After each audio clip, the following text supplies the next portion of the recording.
Hi friends, मैं Pankaj crystal coaching bye Pankaj sir की तरफ से आपका स्वागत करता हूं। आज सबसे पहले एक इम्पॉर्टेंट नोटिस देना चाहूँगा। मैं पैट के फॉर्म आ चुके हैं। आप पैट का फॉर्म ज़रूर अप्लाई कर दें। जो भी 10th पास आउट हैं मिनिमम, आप वो फॉर्म भर सकते हैं।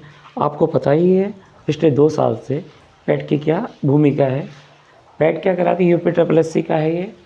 यूपी ट्रिपल एस सी ये जो संस्था है या बोर्ड है, ये प्री एग्ज़ामिनेशन टेस्ट कराती है जिसे हम पैट कह देते हैं।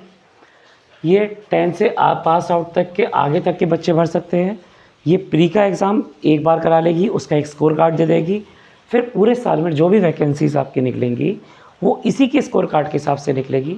मान लीजिए ये कोई जॉब निकालती है आगे जाकर, मान लीजिए एलडीसी क्लर्क की निकालती है, उसमें वो मांगती है मार्क्स 60% के। तो आपका स्कोर कार्ड आएगा, अगर आपके मार्क्स 60% नंबर हैं तो आप उसके जो इस जॉब के लिए अप्लाई करने के लिए कैपेबल रहेंगे, वरना आप इस जॉब को फॉर्म नहीं भर सकते। उसकी फ़ीस आपको एक अलग से फ़ीस जमा करनी पड़ेगी, फिर उसका एक अलग से एग्ज़ाम होगा। ये जो एग्ज़ाम होगा इसका मेन एग्ज़ाम होगा, प्री पूरा एक बार में करा लेती है। ठीक है, अब हम बढ़ते हैं अपनी अगली क्लास में। हमारी पहली कक्षा में हिंदी की थी। हिंदी की कक्षा में हम अब आगे बढ़ते हैं। हिंदी की कक्षा में हमने पहले कवर किया था भाषा। हिंदी क्या है? एक भाषा है। भाषा क्या है? विचार व्यक्त करने का माध्यम। उसी सीरीज़ में मैंने जो पिछली कक्षा को ख़त्म किया था वो था हमारा टॉपिक वर्णमाला को लेकर। वर्णमाला से पहले मैं बताऊं वर्ण क्या था। वर्ण था ध्वनि। ध्वनि को ही हम वर्ण भी बोल देते हैं। ठीक, वर्णमाला उच्चारण के हिसाब से वर्ण कितने हैं? उच्चारण के हिसाब से जो हमारे वर्ण हैं ये हैं हमारे 45। ठीक, इन 45 में क्या है? इन 45 में 10 आपके स्वर आ जाएंगे और 35 आपके व्यंजन आ जाएंगे। ठीक, और लिखने के हिसाब से, क्योंकि मैंने पिछली बार ही बताया था लिखना बोलना, लिखना आप घर से सीखते हैं, बोलना आप घर से ही सीख जाते हैं। लिखने के लिए आप स्कूल वगैरह में जाते हैं। आप सबको पता है स्कूल वाले तो कुछ ज़्यादा कराते ही हैं, तो कुछ ना कुछ बढ़ा दिए इन लोगों ने, वो अभी हम बताते हैं बढ़ाया क्या क्या है। तो आपके लिखने के हिसाब से जो स्वर हैं वो हैं 13 और व्यंजन जो है आपके 39। ठीक है, ये आपके व्यंजन हो गए, ये आपके स्वर हो गए लिखने के हिसाब से, ये आपके उच्चारण के हिसाब से हो गए 10 और ये 35। ठीक, अब मैं सबको लिखता हूँ, फिर बताता हूँ कौन से लिखने के हिसाब से, कौन से बोलने के हिसाब से। सबसे पहले हम लेंगे स्वरों को। मैंने पिछली क्लास में बताया था कि वर्णमाला में शुरुआत में हम जो पढ़ेंगे वो स्वरों को पढ़ेंगे। ठीक है, स्वर को क्यों पढ़ेंगे? अच्छा, बोलने की जो शुरुआत थी हमने, स्वर क्या है पहली बात तो जान लीजिए। स्वर वह हैं जो हम स्वतंत्र रूप से बोल सकते हैं। बोलने की कोशिश करिए। ए, आ, ई, उ, ए, ओ, आ।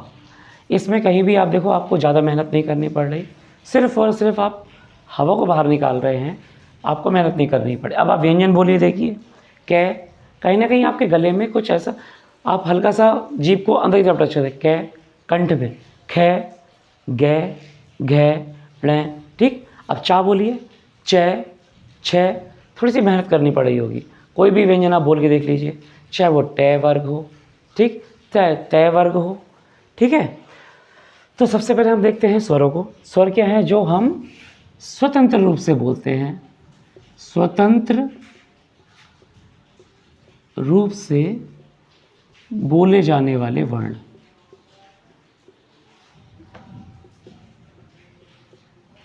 वर्ण क्या बताया था मैंने? इसका दूसरा नाम ध्वनि। स्वर वो है जो हम स्वतंत्र रूप से बोले जा सकते हैं। स्वर क्या क्या है? ए, आ, ई, ये ई हो गया, ये ई हो गया। ऐसे ही उ, ऊ, ऋ। ठीक है, ऋ, ए, ओ, अंग और आह। कैसे पढ़ते थे बचपन में? आ से अनार, आ से नहीं, छोटे आ से अनार, बड़े आ से आम, छोटी से इमली, बड़ी से ईख, ऊ से उल्लू, ऊ से ऊन, री से ऋषि, ए से एड़ी, ए से ऐनक, ओ से ओखली, औ से औरत, अंग से अंगूर और आहा खाली। यही पढ़ते थे ना। अब देखिए इसमें जो ये है और एक ये है और एक ये है, ये जो 3 स्वर हैं अंग, आहा और ऋ, ये जो है ये लिखने के हिसाब से हैं, ठीक है। बाकी जो बचे कितने हैं? 1 2 3 4 5 6 7 8 9 10। 10 क्या हो गए? उच्चारण के हिसाब से। मैंने अभी बताया था कि जो 10 हैं स्वर, उच्चारण के हिसाब से अगर बोलें, उच्चारण के हिसाब से अगर देखें तो हमारे स्वर कितने हैं? 10। और लिखने के हिसाब से कितने हैं? 13। तो जो 3 जो बढ़ा दिए हमारे कक्षा में आकर, स्कूल में आकर, वो 3 कौन से? अंग, आहा और ऋ, ठीक है। ये हमारे हुए स्वर। ये जो स्वर हैं सारे के सारे ये हैं 13। अगर क्वेश्चन जो कहा जाए मूलतः पारंपरिक तरीके से, अगर क्वेश्चन आ जाता है सीधे सीधे स्वर कितने हैं, तो आप कंफ्यूज कि लिखने के हिसाब से पूछा है कि उच्चारण के हिसाब से पूछा है। तो सिर्फ एक चीज़, पारंपरिक रूप से, पारंपरिक रूप से स्वरों की संख्या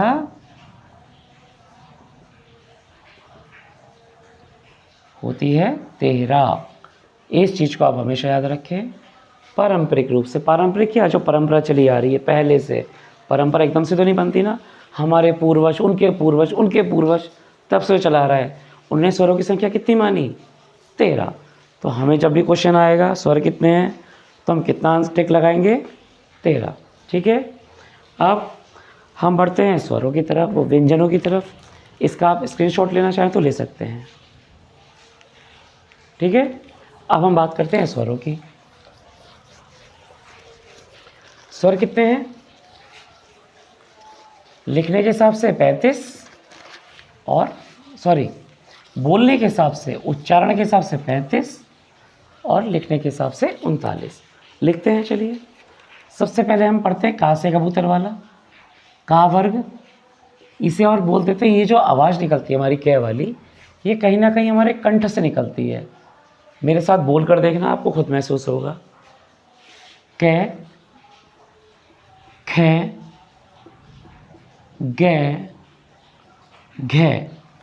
आया कंठ से कै, खे, गे, घे। कहीं ना कहीं लग रहा होगा आपके यहाँ से कुछ टच हो रही है चीज़, ठीक। और एक लास्ट बोलता है ना खाली, ये तो खाली है ही, इससे तो कोई मतलब नहीं, ना खाली, इसका जो बिंदु है यहाँ पर, ठीक है। फिर आता है हमारा चय वर्ग। चय वर्ग कहाँ से आता है? जो हमारा ऊपर का तलवा होता है ना, इससे पीछे के भाग, तालू, इसे जो कभी कभी तुम लोग छोटे हो गए सब शीशे में खोल कर देखते होगे ना मुंह को, कि कौवा जो लटकता रहता है वो मुंह के अंदर की तरफ छोटा सा, और जो ऐड भी आता है विक्स का, जिसमें कफ जमा होता है, यहाँ पर कफ जमा होता है, वो यहाँ पे वो थोड़ा ऐसा होता है मुंह के अंदर, इसे बोल देते हैं कौवा, जिसे तुम लोग कह देते हो। हम बात कर रहे हैं यहाँ की, इसे बोल देते हैं तालू। तो जो चय छह जय वर्ग है ये आता है तालू से, ठीक है। बोल के देखना, कहीं ना कहीं ऐसा हो रहा होगा जो तुम्हारा कौवा है ना, ये कहीं ना कहीं झंझना रहा होगा।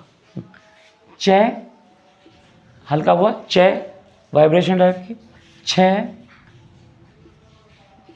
जय,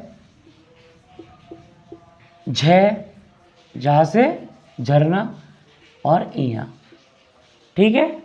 ये हुए।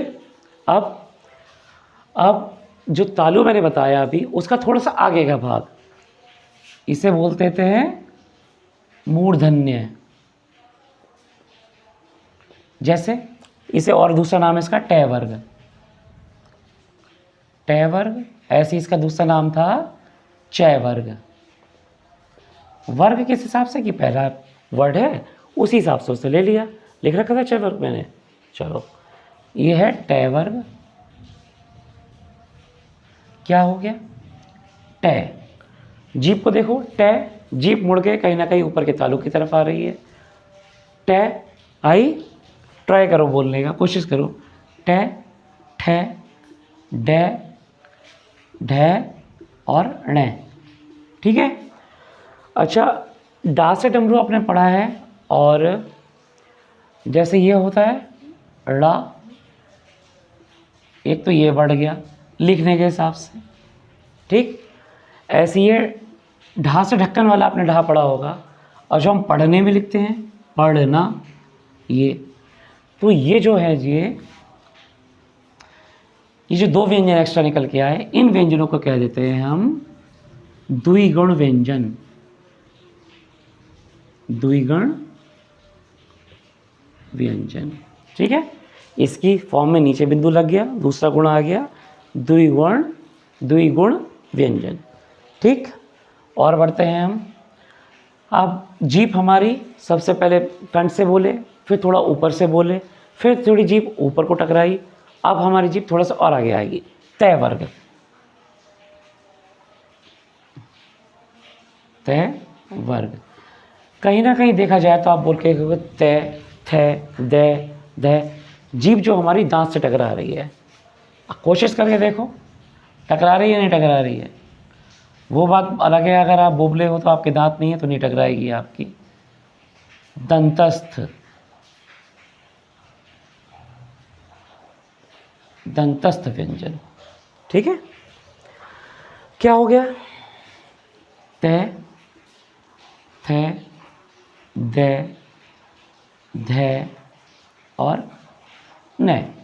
टकराई नहीं टकराई, जीभ दांतों से, जिसके दांत होंगे उन्हीं से टकराएगी। अगला, ठीक है। एक आते हैं आपके अंत्यस्थ व्यंजन।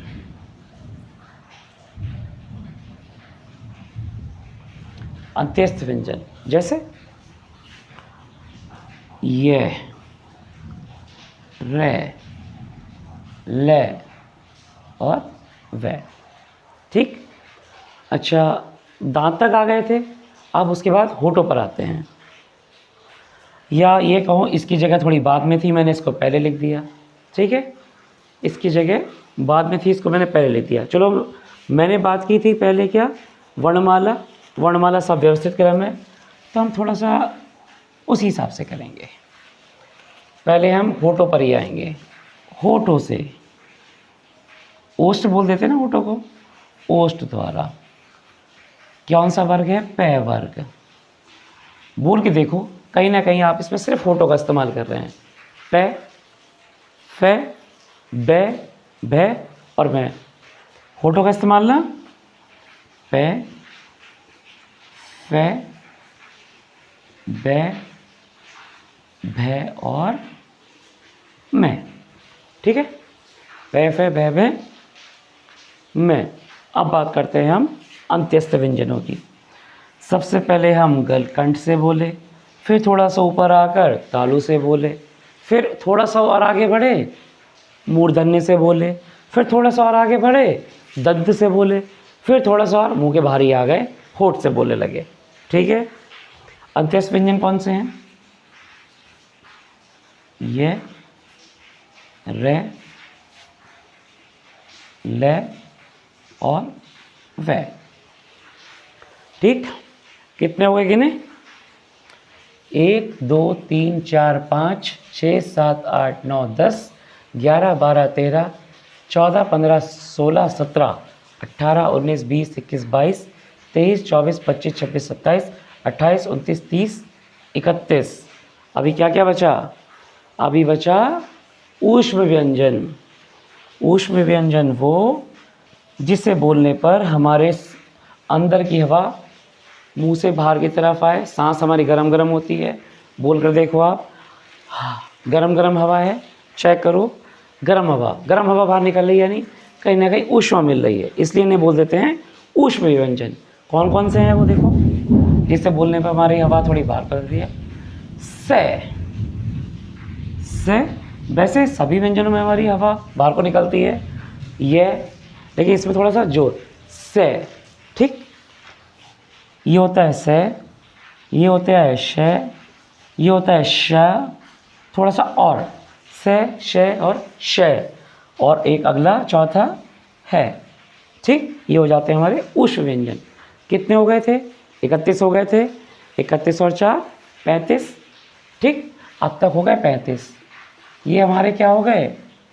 उच्चारण के हिसाब से। लेखन के हिसाब से 4 और बढ़ गए थे। वो कौन से 4 बढ़ते हैं मैं बताता हूँ अभी आपको।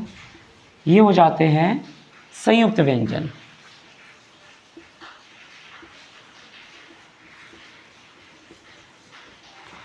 संयुक्त व्यंजन यानी कि दो व्यंजनों से मिलकर जो बने व्यंजन संयुक्त व्यंजन। जैसे क्षत्रिय का श्रय, क्षत्रिय, क्षत्रिय, तो कहीं ना कहीं इसमें क्ष का की साउंड प्लस शा की साउंड आ रही है। साउंड बोले तो ध्वनि, ध्वनि वर्ण, दो वर्णों से मिलकर बना संयुक्त व्यंजन। ठीक, ऐसे ही त्रय, त्रय में क्या है, क्या है कि तय की और रह की।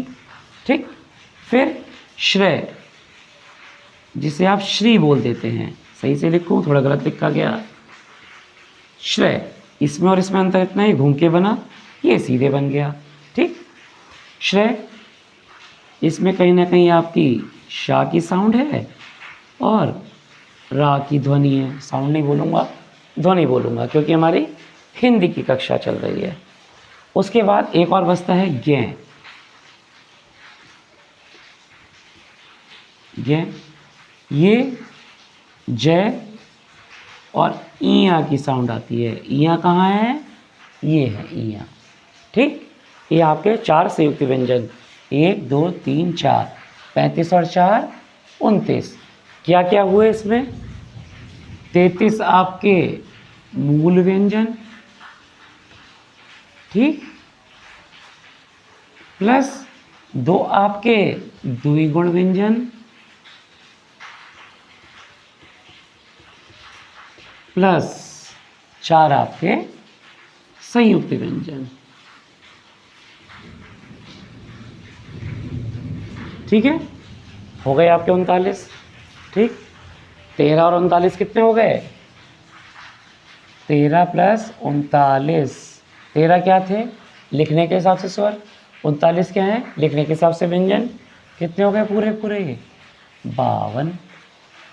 क्लियर? आगे बढ़ें। ये हो गए हमारी पूरी वर्णमाला। स्वर हो गए लिखने के हिसाब से 13, बोलने के हिसाब से 10, उच्चारण के हिसाब से। अच्छा, कुछ लोग बोलने के हिसाब से उच्चारण के हिसाब से भी 11 बताते हैं, बट मैं कहूँगा मुझे आप रेफरेंस बुक दिखाएं, मैं उस हिसाब से मानूंगा। मैं रेफरेंस देता हूँ इसको पढ़ाने में लुसेंट की बुक का, मुझे उसमें 10 ही दिखे थे।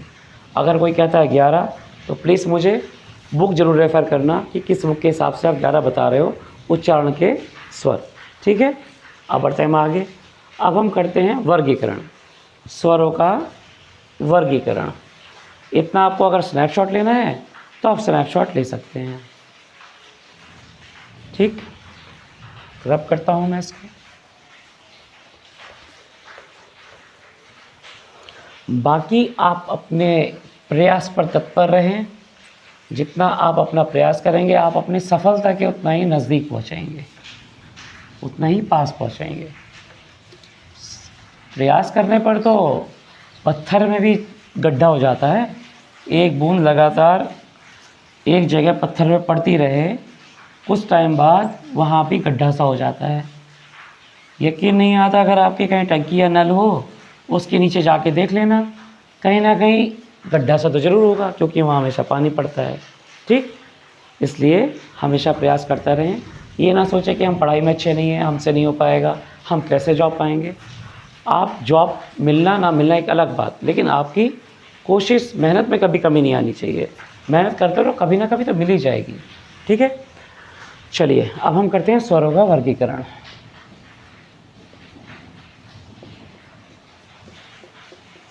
स्वर का वर्गीकरण। ठीक, कैसे किस किस हिसाब से वर्गीकरण किया गया है? तो सबसे पहले हमारा वर्गीकरण का माध्यम है मात्रा के आधार पर। मात्रा या उच्चारण काल के आधार पर।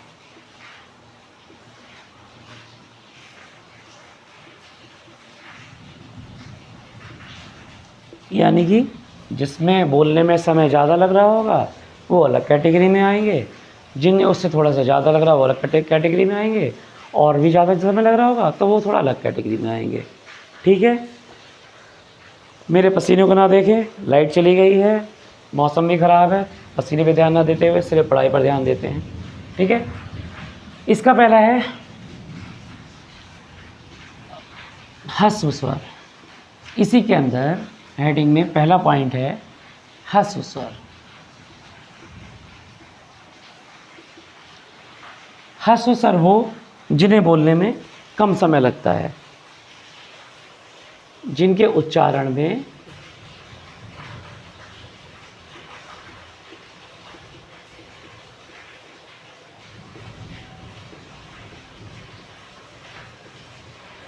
कम समय लगता है। आपके पास स्वरों की पूरी सूची है, आप बोलकर देखें कि आपको कौन से स्वर को बोलने में कम समय लग रहा है। ठीक है, कोशिश करके देखिए। आप करी तो कहीं ना कहीं आपको ए, ई और ऊ, बड़ा वाला नहीं छोटा वाला ऊ, इन्हें बोलने में कहीं ना कहीं थोड़ा सा कम टाइम लगा होगा। ये कौन से आ गए? ह्रस्व स्वर। अगला है इसी में दीर्घ स्वर। इन्हें छोड़कर अब अगले वाले बोल के देखते हैं। आ, पहले से ज़्यादा, कहाँ ए, कहाँ आ, ठीक, कहाँ ई, कहाँ ई, कहाँ उल्लू का ऊ और कहाँ ऊन का ऊ। ठीक, ऐसे ही ए ओ।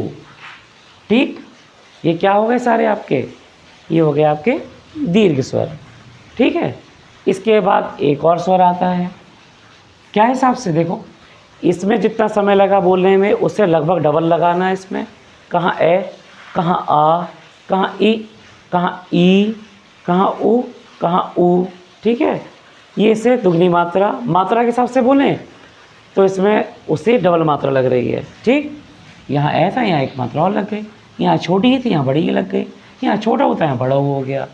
इसकी क्या बताई मैंने? इसमें ह्रस्व स्वर के उच्चारण से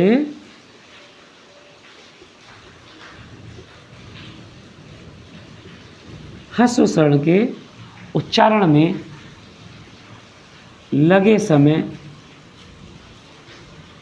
से ज़्यादा समय लगता है।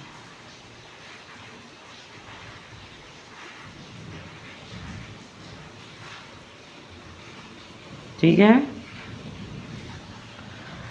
ह्रस्व स्वर में कम समय, उच्चारण में, ठीक है, उच्चारण की बात हो रही, उच्चारण में समय, बोलने में यानी कि ह्रस्व स्वर के बोलने में कम समय।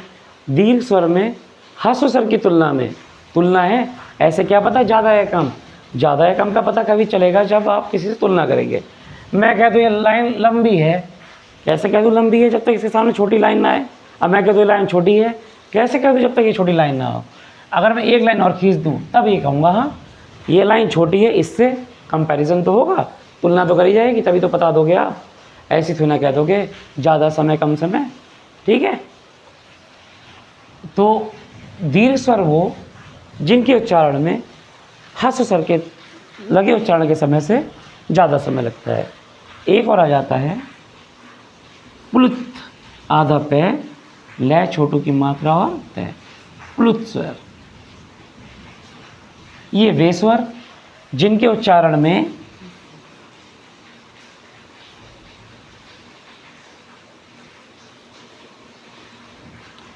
दीर्घ स्वर के उच्चारण से दीर्घ स्वर के उच्चारण से लगे समय से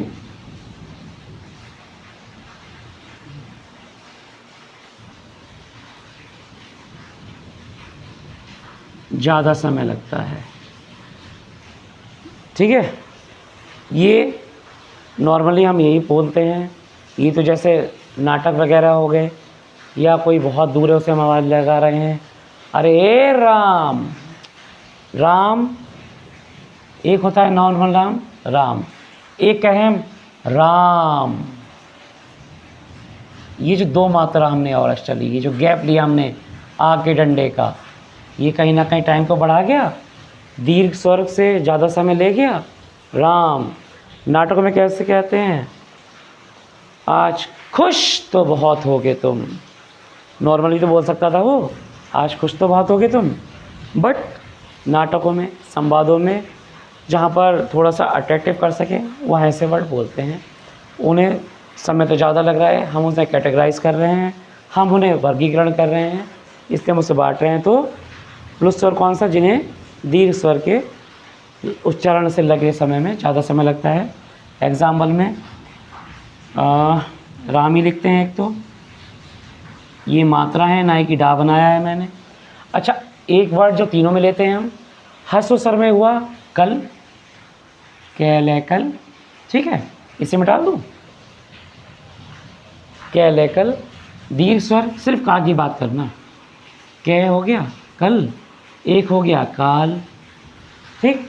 और नाटक वाले के हिसाब से ये तेरा काल बनेगा, काल, काल, ये मात्राएं हैं, गैप ले लिया, इनसे ज़्यादा समय लगा बोलने में, चीज़ वही है काल, यहाँ से मैं अलग हो गया, बट ये तो एक ही चीज़ है।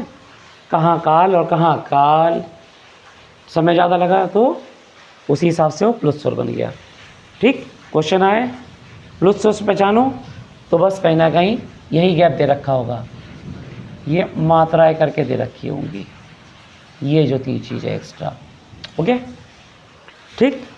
स्नैपशॉट लेना हो तो आप ले सकते हैं। हो गया। अगला वर्गीकरण देखते हैं। ये था हमारा उच्चारण के हिसाब से।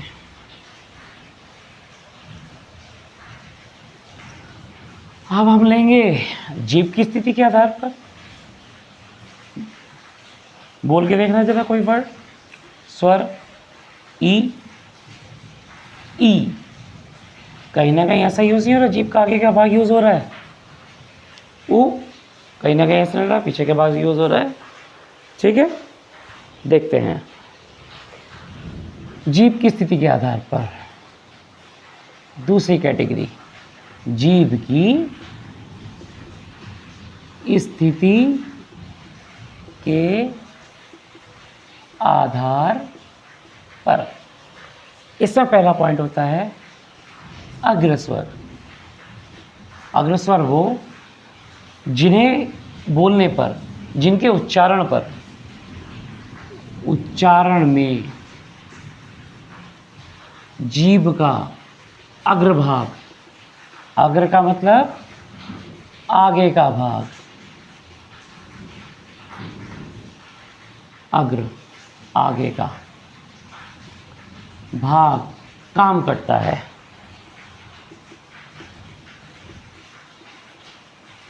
करता है जैसे, जैसे ए, ई, ए है या नहीं पहले बता, बोल के देखो पहले। ए, ई, ऊ, ए, एड़ी वाला है, ऐनक वाला, ए बोल के देखो, ए में कहीं ना कहीं आपका मध्य भाग हो रहा है, ए, और बोलना ई, जी थोड़ी सी और हुई ना आगे का भाग, तो इसमें आता है आपका ई, चाहे छोटी ई हो चाहे बड़ी ई हो, ई, ठीक है। इसमें आ जाता है आपका ई और ए, और ए, जीभ के आगे का भाग, ठीक है। उसी हिसाब से मध्य स्वर, सेम वही चीज, उच्चारण में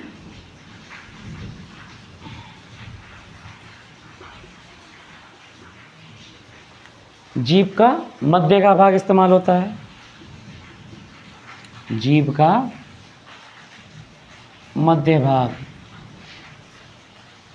काम करता है। बोलो, स्वरों को बोल के देखो। ए आया मध्य का, और बोलो आ कहीं ना कहीं थोड़ा सा और पीछे आ गया, ए है। ई आगे हो गया, ऊ भी कहीं ना कहीं देखो जीभ का पीछे का भाग है। ऊ ओ वो भी देखो कहीं ना कहीं पीछे। तो मध्य स्वर में सिर्फ आपका एक ही स्वर आता है मेरे हिसाब से। बाकी मेरा हिसाब क्या, मैं कौन होता हूँ अपना हिसाब बताने वाला, बुक के हिसाब से भी ए। ठीक, क्वेश्चन में आपके आ जाए सारे स्वर लिखे हों ऐसे आहा तक के, देगा तो चार ही, वैसे ही बता रहा हूँ। ऐसे आहा तक का कोई से भी चार दिए हो और आपसे पूछा हो मध्य स्वर कौन सा है, कौन सा बताएंगे आप, ए। वरना बताना भी क्या है यार, इसमें याद भी क्या करना है, बोल के देख लो, बोल के पता चल जाएगा कहाँ ई है, कहाँ ए है, कहाँ ऊ है, कहाँ आ है और कहाँ ए है। ठीक, ऐसे ही आ जाता है पश भाग, पश स्वर। पश मतलब पीछे, वही चीज़ जिनके उच्चारण में जीभ का पीछे का भाग काम करता है। लिखवाने की ज़रूरत है इतना, मुझे समझ में आ रहा होगा, वैसे फिर भी लिख लेता हूँ, नोट्स होंगे तो ज़्यादा अच्छा होगा। जीभ का पीछे का भाग काम करता है।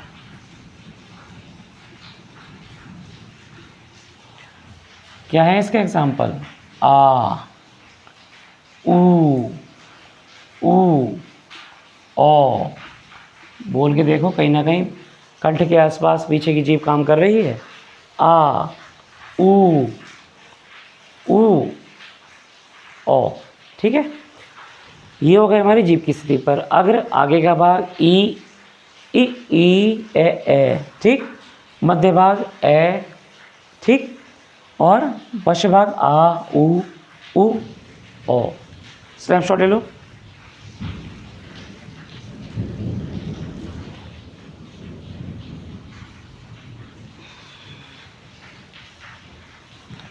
हो गया स्नैपशॉट। चलिए नेक्स्ट कैटेगरी, नेक्स्ट वर्गीकरण का बेस या आधार।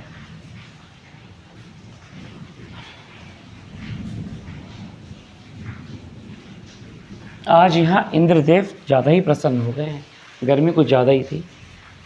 चलिए करते हैं, अगला हमारा है वर्गीकरण मुंह खुलने के आधार पर।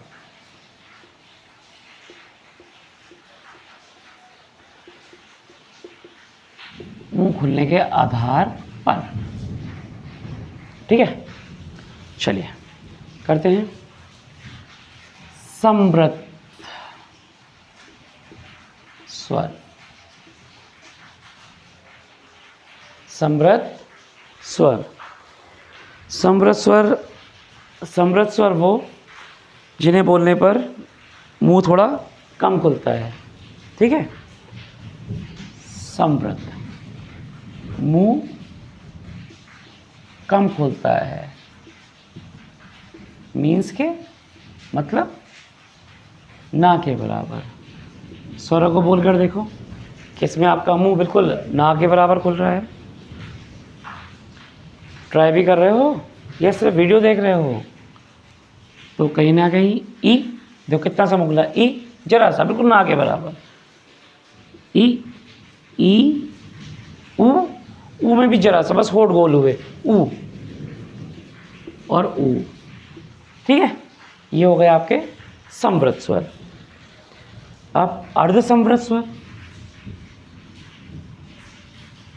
अर्ध समृत स्वर, ये स्वर वो जिनमें मुंह इनकी तुलना में थोड़ा ज़्यादा खुलेगा, ठीक है। ये कौन कौन से हो गए, इनकी तुलना में मुंह, समृत की तुलना में मुंह लगभग आधा खुलेगा, आधा। अर्ध समृत आधा मुंह खुलेगा, लगभग, पूरा आधा नहीं कहूँगा मैं, माप तो है नहीं किसी की, है ना। लगभग आधा मुंह खुलता है, बट लेकिन समृत स्वरों को बोलने में जितना मुंह खुला है उससे तो ज़्यादा ही खुलेगा। जैसे ए, कहाँ ई, कहाँ ए, ठीक है, कहाँ ओ, कहाँ ओ, कहाँ उ, उ और ओ ज़्यादा खुला। ठीक है, ये आपके हो गए अर्ध संवृत। और फिर आ जाते हैं आपके अर्ध विवृत।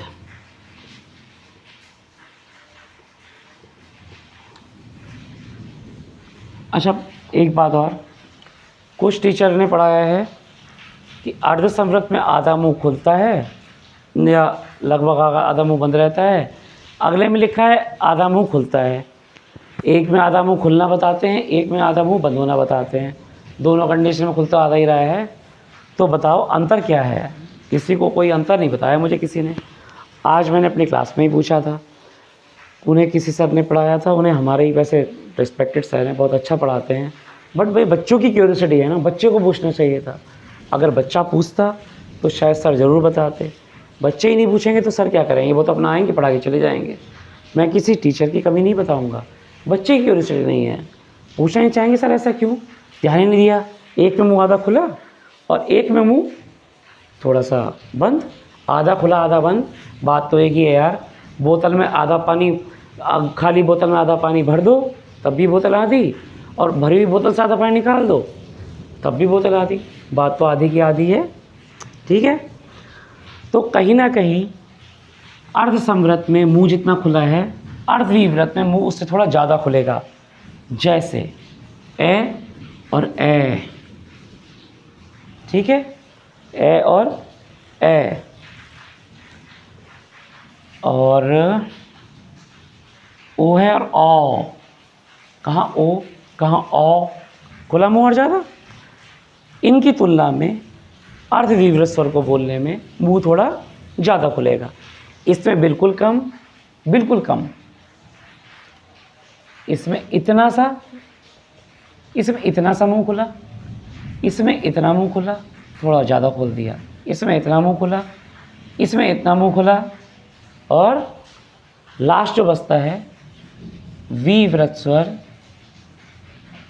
ये वाही है, वह विवृत स्वर, इसमें पूरा मुंह खुल गया कि आजा भाई गोलगप्पे तो कितना भी बड़ा है मैं तुझे खा लूँ। ठीक है, विवृत स्वर जिन्हें बोलने में इन सब स्वरों की तुलना में मुंह ज़्यादा खुलता है वो हो जाते हैं विवृत स्वर। जैसे आ, ठीक है, आ बोलने में कितना मुंह खुला, इतना बोलने में, कोई स्वर बोलने में इतना मुंह नहीं खुल रहा होगा आपका। और एक आ, अब सर बोलो ये आ क्या है, नाम नहीं सुना किसी का, आंचल, तो ये वाला आ है, आंचल, चंद्र बिंदु लगा हुआ, आंचल। ठीक, आ और आ, ये क्या हो गया हमारे मुंह खुलने के आधार पर। सबसे मुंह कम कम खुला समृत स्वरों में, जिसमें मुंह ना के बराबर खुलता है, कम खुलता है, ई उ उ। ठीक, और अर्ध संवृत स्वर, अर्ध संवृत में इनकी तुलना में मुंह थोड़ा ज़्यादा खुला, लगभग आधा, लगभग तो लिखा मैंने, आधा लिखना भूल गया, लगभग आधा यहाँ लिख देता हूँ, लगभग आधा मुंह खुलता है। ठीक है, ए और ओ। अर्ध विवृत में क्या है, इनकी तुलना में थोड़ा सा मुंह ज़्यादा खुलता है। देखो ये मुंह बना दिए मैंने सबके, कितने कितने मुंह खुले हैं, इसमें इतना खुला है, इसमें उससे ज़्यादा खुला है, इसमें उससे और भी ज़्यादा खुला है, और इसमें उससे भी ज़्यादा खुला है। राज कचौड़ी खाई है कभी, उतना बड़ा मुंह खोल दिया किसी ने। ठीक है, मजाक की बात है, ज़्यादा सीरियस भी मत होके पढ़ा करो। विवृत स्वर में सबसे ज़्यादा मुंह सारे स्वरों की तुलना में। ठीक है, हो गया। अभी हमारी एक कैटेगरी और बचती है, रब कर दूँ, स्नैपशॉट लेना चाहो तो आप ले सकते हो गया। इसके बाद हमारी एक वर्गीकरण का आधार और बचता है, 3 हो गए हमारे। सबसे पहले मात्रा या उच्चारण काल के आधार पर, दूसरा जीभ के आधार पर, 2 ही हुए हैं यार अभी, फिर इसका मतलब जीभ के आधार पर, और अब देखो होठों की स्थिति के आधार पर।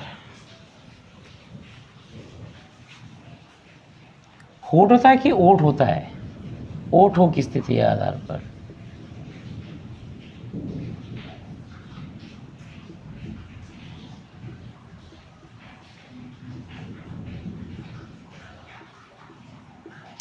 तीसरा है हमारा सबसे पहले क्या, सबसे पहला हमारा उच्चारण के आधार पर, उच्चारण के आधार पर। दूसरा क्या कराया है मैंने, जीभ की स्थिति के आधार पर। तीसरा होठों की स्थिति के आधार पर। होठों की स्थिति में सिर्फ दो कैटेगरी, एक में है मुंह व्रत की तरफ बन रहा होगा, व्रत की तरह, एक में मुंह व्रत की तरह नहीं बन रहा होगा। ठीक है, व्रत की तरह, वृत्ताकार मुखी, व्रतमुखी, व्रत मतलब गोला, सर्कल, व्रतमुखी। दूसरा विव्रतमुखी या अव्रतमुखी,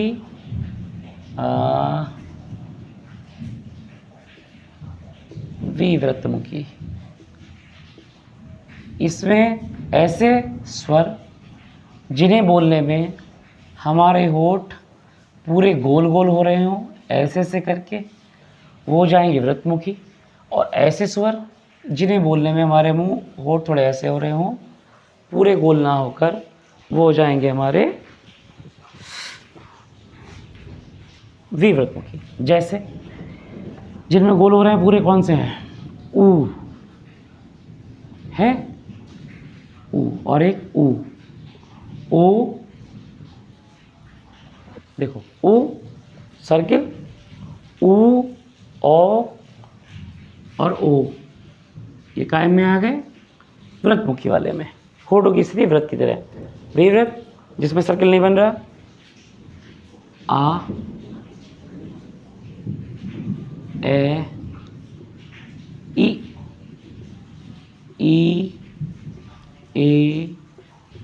ए, ये सब कैसे हैं, जिससे मुंह हमारा थोड़ा इस टाइप का हो रहा है, पूरा मुंह सर्कल की तरह नहीं हो रहा। ठीक है, और ये मुंह नहीं होठ।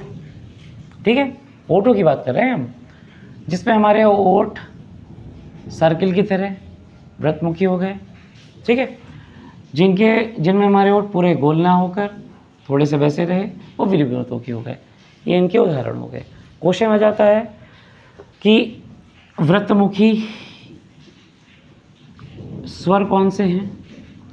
एग्जाम्पल आपको दे देता है आ, ई, ऊ और ए। बोल कर देख लेना, याद भी ना हो तो। आ, ई, ऊ, ए। एक अकेला ऐसा है जिसमें हमारे होठ ऊ सर्कल टाइप के हो गए, गोले टाइप के हो गए। ओके, क्लियर है ये वाला भी। स्नैपशॉट लेना चाहे तो आप ले सकते हैं, ले लीजिए। इसके बाद बचती है लास्ट कैटेगरी, लास्ट आधार वर्गीकरण का। वो है हमारा, है और भी, बट मेरे हिसाब से, एग्ज़ाम के हिसाब से, कि एग्ज़ाम में किस टाइप से पूछ सकता है, ये ही है। बाकी तो आपके संघोष भी हैं, जिसमें पूरी चीज़ें वाइब्रेट हो जाती हैं। संघोष पूरा वाइब्रेट हुआ ना, मेरे हिसाब से जितना में ये है उतना सफिशिएंट है एग्ज़ाम के पर्पज़ के हिसाब से। ठीक है, क्योंकि वो अगर क्वेश्चन देगा, वो संघोष की डेफिनेशन नहीं पूछेगा, बट हाँ वो ये ज़रूर पूछ लेगा कि कौन सा जो स्वर है वो किस कैटेगरी में आता है, अर्धविव्रत में कौन सा आता है, प्लुत स्वर कौन सा है, हास्य स्वर कौन सा है, अग्र स्वर कौन सा है, पश्च स्वर कौन सा है। ठीक, आई थिंक आपको समझ में आ रहा होगा, मैंने सबको लिखवाए हैं। ठीक, अगला है हमारा नाक व मुंह से हवा निकलने के आधार पर, बोलने में मुंह हवा निकलने के आधार पर। ठीक है, इसमें सिर्फ दो ही आते हैं। पहला है इसमें निर, नु, नासिक। नाम से ही पता चल रहा है कि इसमें नाक का इस्तेमाल नहीं है। ठीक है, निर्नुनासिक क्या हो गया, जिसमें मुंह से तो हवा निकल रही है बट नाक से नहीं निकलेगी। जैसे क्या है इसके उदाहरण, नाक से नहीं, हवा की बात हो रही है। अच्छा, नाक से नहीं निकल रही, जैसे ए, आ, ई, ऊ, पहले छोटा लिखेंगे फिर बड़ा लिखेंगे, ऊ आदि और भी। अच्छा, जिनमें तो मुंह से हवा निकल रही बट नाक से नहीं निकल रही। जो दूसरे हैं जिनमें नाक से निकल रही है उन्हें बोल देते हैं अनुनुनासिक।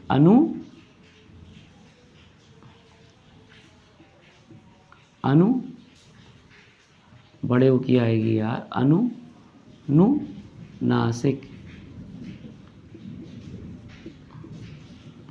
ये कौन से हैं? जिसमें मुंह से भी निकलेगी और नाक से भी निकलेगी।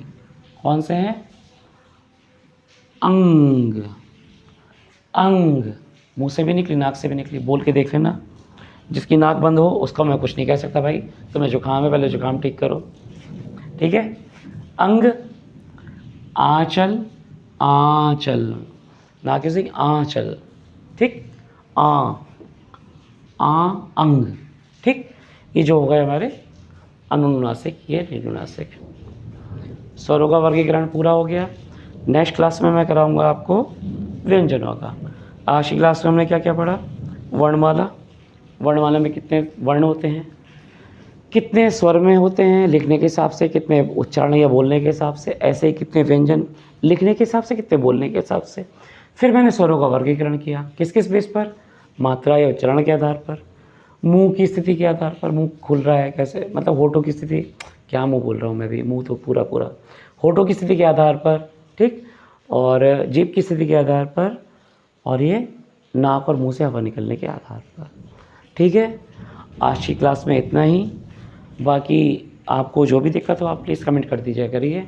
बाकी आप वीडियो को लाइक कर देना और सब्सक्राइब तो कर ही देना, ठीक है। थैंक यू, मिलते हैं नेक्स्ट क्लास में।